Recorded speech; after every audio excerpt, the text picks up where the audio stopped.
ఇక్కడికి విచ్చేసిన ముఖ్య విద్యార్థులకు నా హృదయపూర్వక నమస్కారములు. ముందుగా మీ అందరికీ 79వ స్వాతంత్ర దినోత్సవం శుభాకాంక్షలు. నా పేరు కరిష్మా. నేను 10వ తరగతి చదువుతున్నాను. ఆగస్టు 15, 1947 మన భారత మొదటి ప్రధానమంత్రి జవహర్లాల్ నెహ్రూ ఎర్రకోటపై జాతీయ జెండాను ఆవిష్కరించారు. ఆ క్షణం ఇప్పటికీ మనకెంతో గర్వకారణం. ఈ మహాంతర సందర్భమే భారతదేశం నుండి బ్రిటిష్ పాలనకు ముగింపు పలికిందని చెప్పే ఒక సంకేతంగా మారింది. బ్రిటిష్ వారు వాణిజ్య ప్రయోజనాల కోసం మన దేశంలో అడుగు పెట్టారు.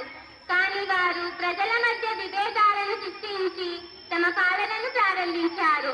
అప్పట్లో బ్రిటిష్ వారు మన దేశాన్ని సోనిక్ చిడి అని పిలిచేవారు. అంటే బంగారు బాతు అని అర్థం.